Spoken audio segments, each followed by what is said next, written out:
Blackford.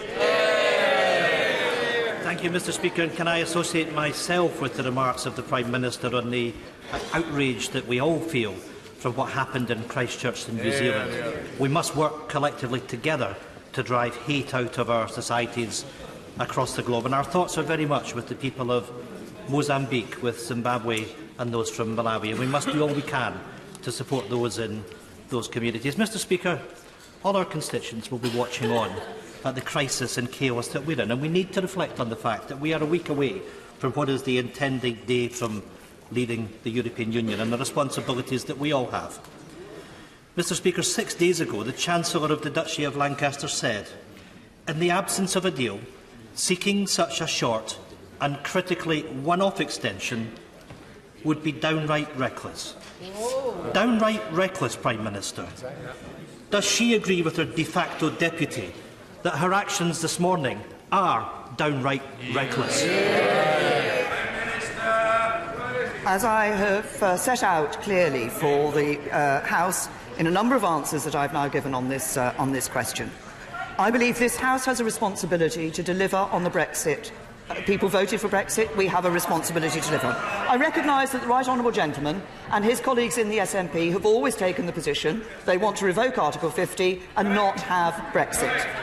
The Honourable Gentleman shouts correct from a sedentary position. At least that's a firm position, which is different from the Leader of the Opposition, who has continually moved his position on this issue. But I also believe that nearly 3 years on from the vote having taken place to deliver on Brexit for the British people, it is time for this House to face that fact, to face the consequences of its decisions, and to deliver on Brexit for the British people. Order! We can't have people shouting out in the middle of the exchanges. Order! I don't need any help from any member in dealing with these matters, with which I'm very well familiar. The Prime Minister. Grateful to. Has he had two? Yeah, he's had two. Mr. Peter. No, sorry. Mr. Ian Blackford. Thank you, Mr. Speaker. Can I say to the Prime Minister that we need to reflect that her deal had the biggest defeat in parliamentary history. She brought it back. It had the fourth biggest defeat in parliamentary history.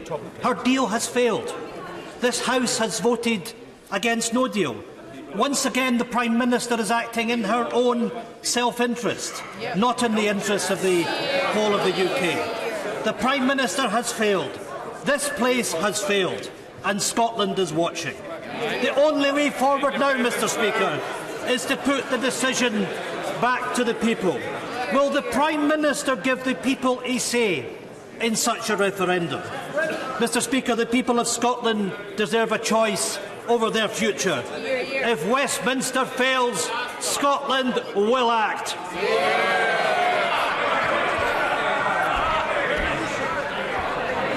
Can I say to the Right Honourable Gentleman that there is an enormous responsibility. It's a huge honour and privilege to sit in this chamber, to be elected as a Member of Parliament, to represent our constituents, and we all have a responsibility. And this Parliament gave the decision to the British people. It took place in a referendum in 2016, and the result of that referendum was that we should leave the European Union.